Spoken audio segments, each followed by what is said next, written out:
तुमने तो मुझे डरा ही दिया। मैं डरने की चीज थोड़ी हूँ, प्यार करने की चीज हूँ। धीरज ने सुसाइड नहीं किया है, उसका मर्डर हो गया।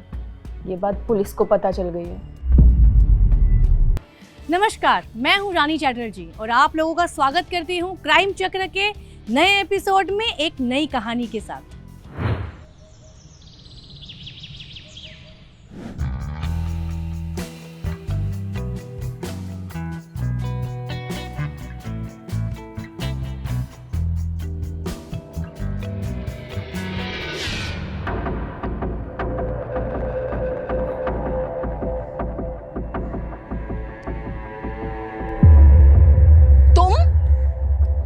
तुम्हारी हिम्मत कैसे हुई मेरे घर आने की?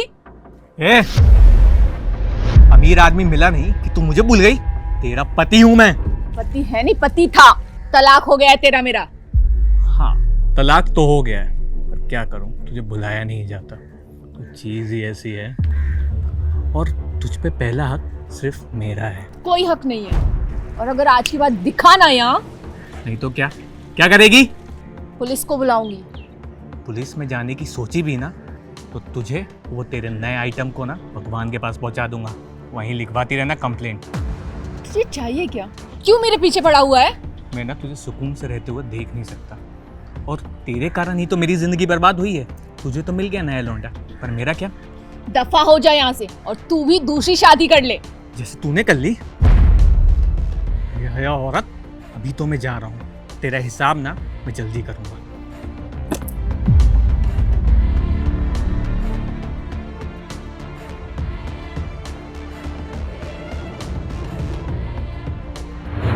आखिर एक मर्द औरत को हमेशा अपनी जागीर क्यों समझता है? मर्दों को क्यों ऐसा लगता है कि एक समाज के इस बाजार में औरत एक ऐसा खिलौना है जिसे जब मन चाहे वो खेल सके और उसे जैसे चाहे वैसे रख सके, और जब मन भर जाए तो उसे फेंक दे, पर फिर मन मचले तो उसे दबोच सके। रेशमा और राजा का तलाक हो चुका था और रेशमा ने धीरज नाम के एक व्यक्ति से दूसरी शादी कर ली थी, पर उसका पहला पति राजा अब भी उसके पीछे पड़ा था और उसकी खुशियों में ग्रहण की तरह लगा हुआ था।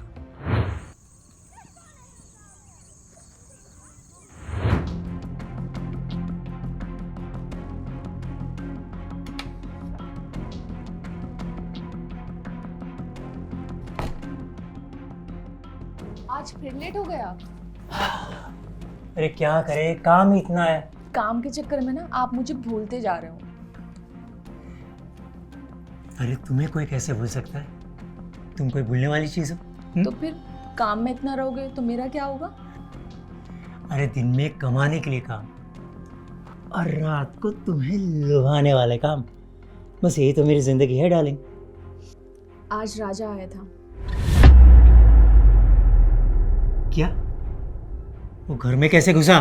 घर में नहीं, मैं स्विमिंग पूल पे बैठी हुई थी, वहां आया था। उसकी इतनी हिम्मत! दूर क्यों नहीं रहती तुम मुझसे? इसमें मेरी क्या गलती है? वो मुझे परेशान कर रहा था, और वैसे भी मुझे और आपको मारने की धमकी देकर गया है। उसकी ये मजाल, उसका कुछ करना पड़ेगा। उसे तो मैं बाद में देखता हूँ। खैर, आज अपना मूड खराब नहीं करते, उसको बाद में देखते।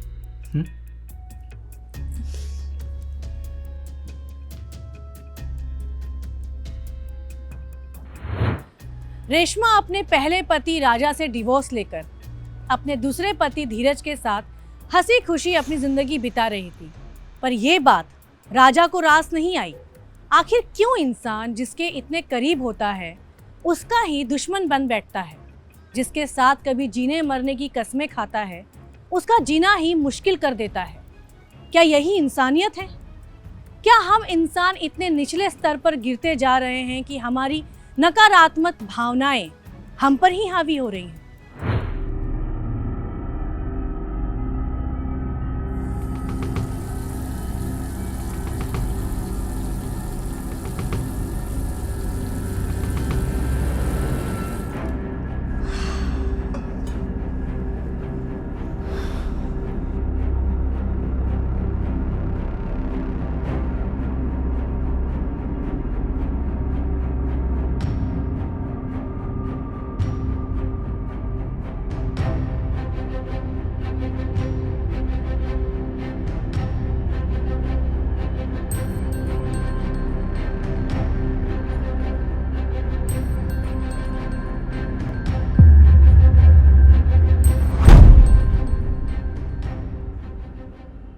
तुम्हारी बड़ी याद आ रही थी।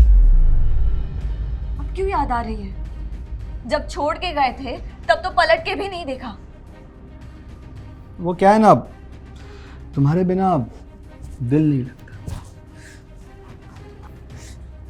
देखो, मेरे करीब मत आओ, नहीं तो क्या? नहीं तो क्या? बस करो आदित्य। मैं तुझे छोड़ा है, तलाक नहीं दिया, इसलिए अब भी हक है मेरा।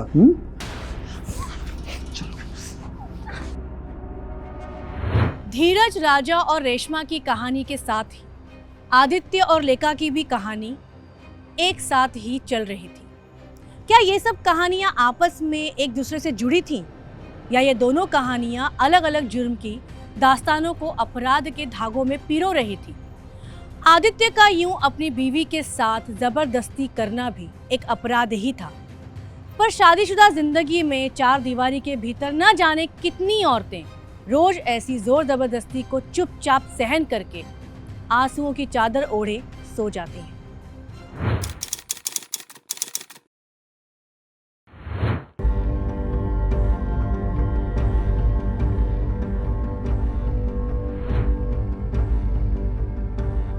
सर, ये रंगनाथ मर्डर केस की फाइल है, डीएसपी साहब ने मंगवाई थी। ठीक है, रख दो। एसपी साहब के ऑफिस में जाने वाला हूँ, डीएसपी साहब को दे दूंगा। यस? क्या? कहाँ? ठीक है, हम अभी पहुँचते हैं। गाड़ी निकालो। सर,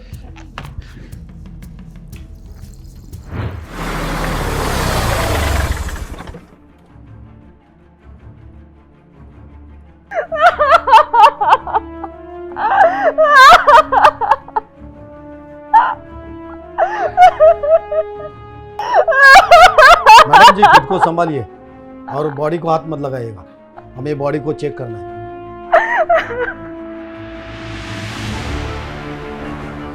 एकदम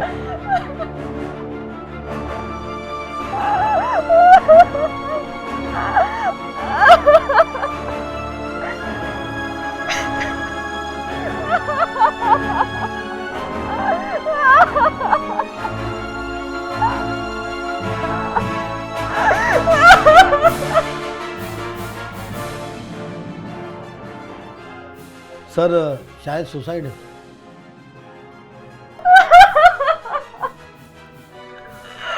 कल तक सोचने वाले थे, आज पता नहीं क्यों उन्होंने सुसाइड कर लिया। प्लीज संभालिए अपने आप को। मैडम, आपको हमारे साथ पुलिस स्टेशन चलना होगा, तो जरूर पूछताछ के लिए। यादव सर, बॉडी को पोस्टमार्टम के लिए भेज दो।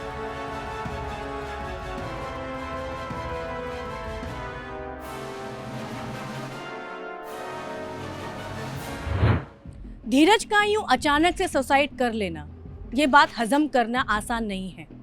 आखिर क्यों कोई व्यक्ति ऐसे ही बिना वजह सुसाइड कर लेगा? खुद की जिंदगी खत्म कर लेना कोई आम बात नहीं है। इंसान किस हद तक मजबूर होगा जो उसने ईश्वर की दी हुई इतनी अनमोल जिंदगी को खुद से ही खत्म कर लिया? या फिर इसके पीछे कोई साजिश थी? आखिर ये आत्महत्या नहीं है तो आखिर क्या हुआ होगा धीरज के साथ? आइए देखते हैं आगे की कहानी में। रेशमा जी, प्लीज आप शांत हो जाइए। हमें ये बताइए कि ऐसा क्या हुआ था जिसकी वजह से आपके पति को आत्महत्या करनी पड़ी? सब कुछ ठीक चल रहा था। इन्होंने कहा कि इनके कुछ दोस्त आ रहे हैं घर पर पार्टी करने के लिए।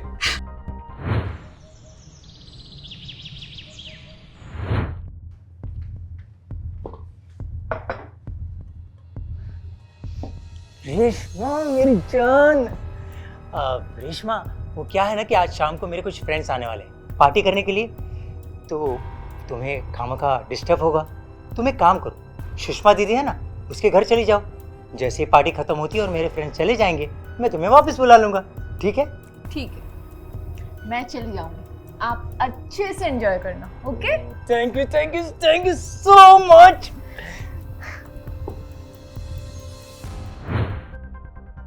फिर मैं सुषमा दीदी के यहाँ चली गई। बहुत देर तक इनका कॉल नहीं आया तो मैं वहीं रुक गई। सुबह आकर देखा तो उन्होंने जहर खाकर आत्महत्या कर ली।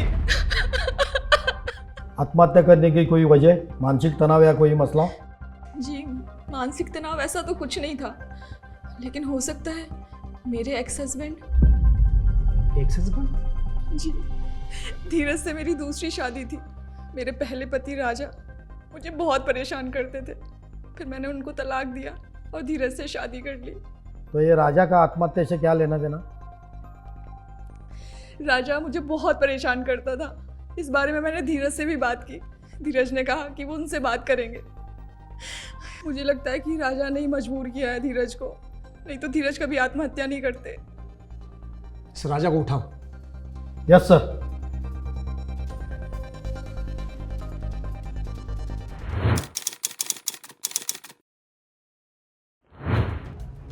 राजा चल, अब सब कुछ सच बता दे। क्या मतलब सर? आप लोग मुझे यहाँ क्यों लाए? मैंने क्या किया है? धीरज को जानते हो? कौन धीरज सर? हाँ सर, वो मेरी पहली पत्नी का दूसरा पति था, मतलब है। था? इसका मतलब तुम पहले से जानते थे कि वो अब इस दुनिया में नहीं है? क्या बोल रहे हैं सर? मुझे कुछ नहीं पता। तुझे हिंदी समझ में नहीं आती क्या? दूसरी भाषा समझाओ क्या? मेरा कहने का ये मतलब था सर, मुझे कोई आइडिया नहीं इस बारे में। आइडिया नहीं था? आए दिन तू रेशमा को परेशान करता था, उसके पति को परेशान करता था, इसके लिए उसके पति ने आत्महत्या कर ली। बोल! वो तो सर मैं ऐसे ही। लगता है सर ऐसा नहीं मानेगा, इसे आड़े हाथ लेना पड़ेगा।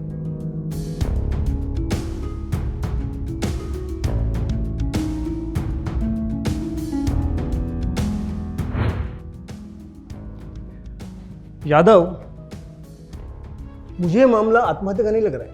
क्यों सर? हमें तो वहाँ से पॉइजन की बोतल मिली थी। पॉइजन की बॉटल तो मिली, लेकिन पॉइजन पीने के बाद इंसान के मुंह से झाग निकलता है, वो तो कहीं दिखा नहीं। ना ही वो झाग कहीं आजू बाजू में पड़ा हुआ मिला, कोई सबूत नहीं। उसके गर्दन पर मार्क था, इसका मतलब गला दबाकर उसकी हत्या की गई है। पोस्टमार्टम की रिपोर्ट थोड़ी देर में आ रहे थे।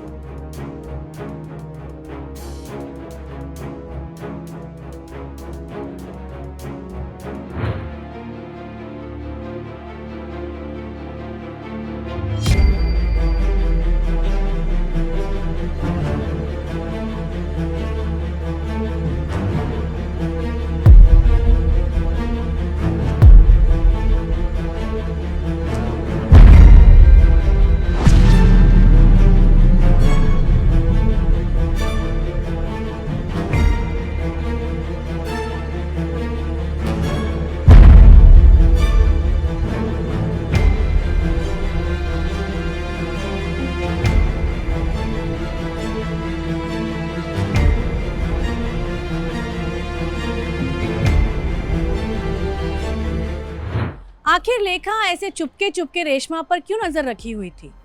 आखिर क्या लेना देना था लेखा का रेशमा से? क्या लेखा का संबंध धीरज से तो नहीं था?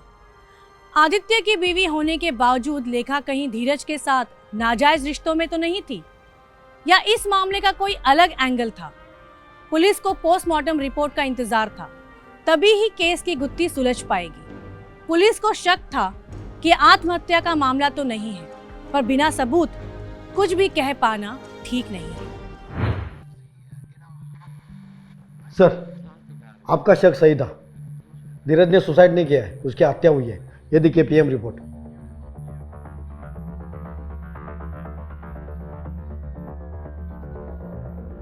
धीरज के गले पे निशान है, इसका मतलब किसी ने गला दबाकर उसे मार डाला है।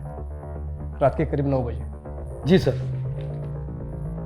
पॉइजन के बोतल पर जिसके भी फिंगरप्रिंट्स मिले हैं उसकी मुझे रिपोर्ट चाहिए। धीरज के कॉल डिटेल्स निकालवाओ।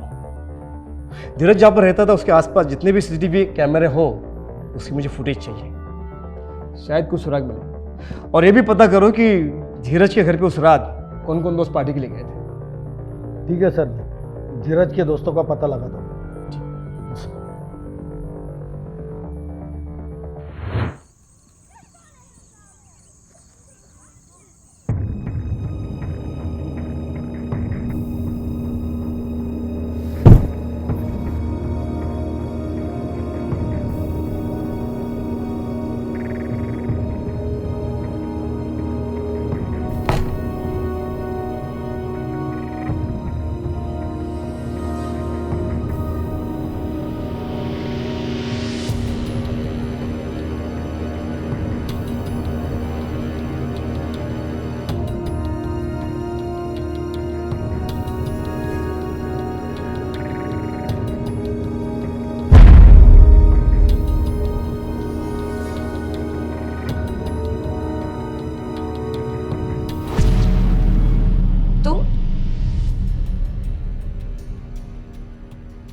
मुझे मिस कर रही थी ना।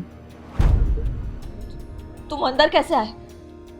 मैं जब भी चाहूँ तुम्हारे करीब आ सकता हूँ, मुझे कौन रोकेगा? देखो, मैं पुलिस कंप्लेंट कर दूंगी तुम्हारी। जाओ करो, पुलिस कंप्लेंट करो, उसके बाद क्या होगा? मैं जेल जाऊंगा, बाद में मैं बाहर आ जाऊंगा, उसके बाद तुम्हारा क्या होगा?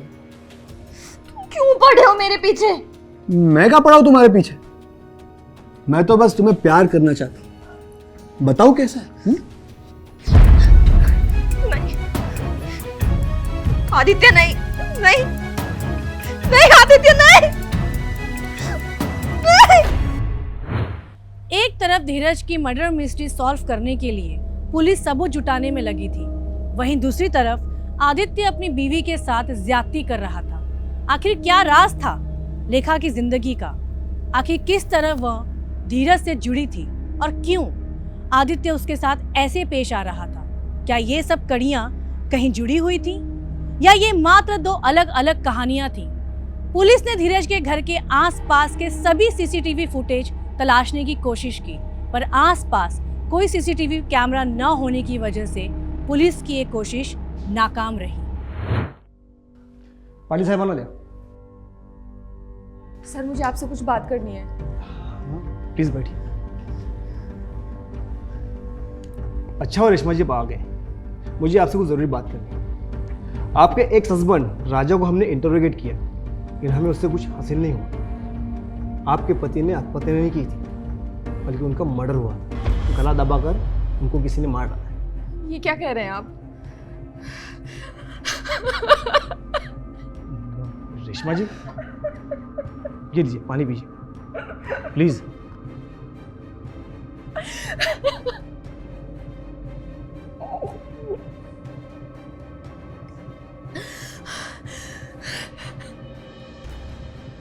सर मुझे बहुत डर लग रहा है।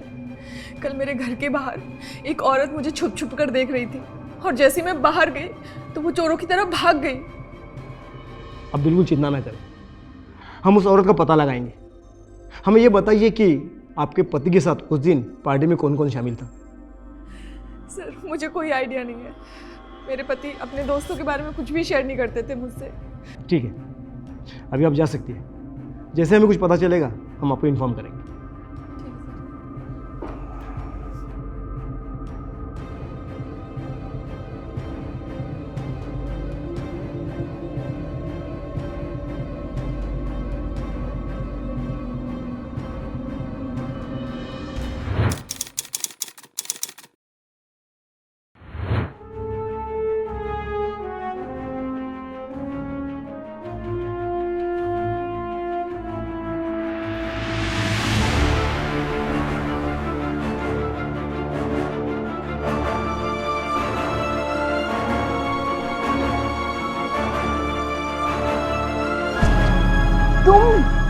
तुमने तो मुझे डरा ही दिया।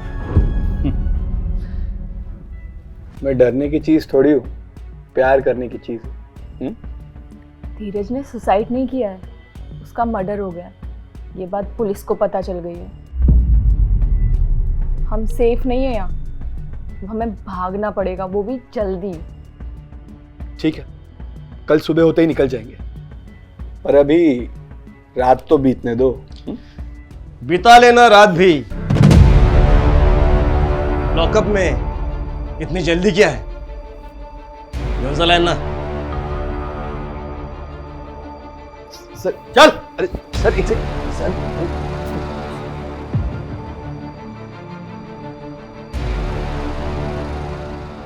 पुलिस इंस्पेक्टर के कहने पे पीएसआई ने धीरज और रेशमा के कॉल डिटेल्स निकाले।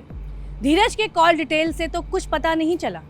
रेशमा की कॉल डिटेल्स में एक नंबर से बार बार बात हो रही थी और मर्डर होने से थोड़ी देर पहले भी रेशमा की उस नंबर पे बात हुई थी। वो नंबर था आदित्य का। काफ़ी कोशिश के बाद धीरज के घर के पास एक सीसीटीवी कैमरा पाया गया, जिसमें आदित्य और रेशमा एक दूसरे से मर्डर के थोड़ी देर पहले ही मिलते पाए गए थे। और इंस्पेक्टर ने जो ग्लास रेशमा को पानी पीने को दिया था, उसके और पॉइजन बॉटल के फिंगरप्रिंट्स मैच हो रहे थे। तभी पुलिस का रेशमा पे शक यकीन में बदल गया। धीरज को क्यों मारा? बोलो। सर, मैं और रेशमा एक दूसरे से प्यार करते थे और रेशमा की धीरज से दूसरी शादी हुई थी और मैं भी अपनी पत्नी से अलग रहता था और हमारे प्यार के बीच में सिर्फ एक ही कांटा और वो था धीरज। उसे मारे बिना हम एक नहीं हो सकते थे। इसलिए उसको रास्ते से हटाने के लिए उस रात हमने उसकी चाय में बेहोशी की दवा मिला दी और जब वो बेहोश हो गया तो आदित्य ने रस्सी से उसका गला घोट दिया। मैंने चाय में बेहोशी की दवा मिला दी है, वो चाय पीकर बेहोश हो गया।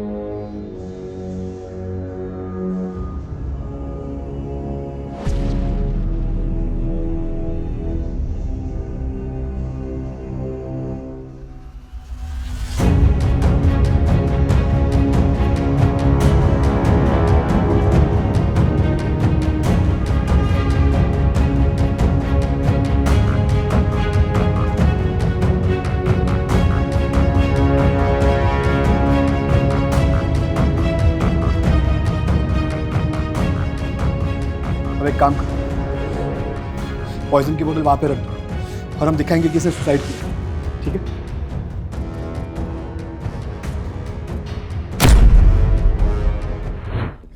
फिर पॉइजन की बोतल हमने बाहर रखी और सोचा कि इसको सुसाइड डिक्लेयर कर देंगे।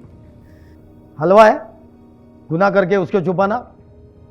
मुजरिम कितना भी शातिर हो, कानून से बच नहीं सकता है।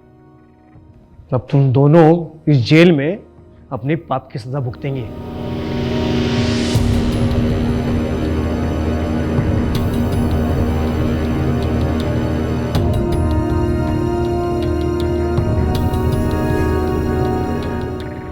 एक तलाक होने के बाद भी दूसरे पति के होते हुए एक प्रेमी रखना, ये रेशमा की किस तरह की मानसिकता थी और अपनी पत्नी लेखा को दर्द देके रेशमा से प्यार करने का आदित्य का एक कैसा पागलपन था।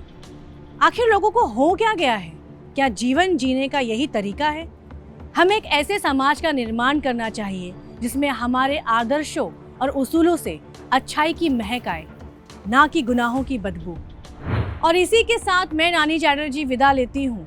फिर मिलेंगे क्राइम चक्र के अगले एपिसोड में एक नई कहानी के साथ। तब तक सतर्क रहिए, सावधान रहिए और देखते रहिए क्राइम चक्र।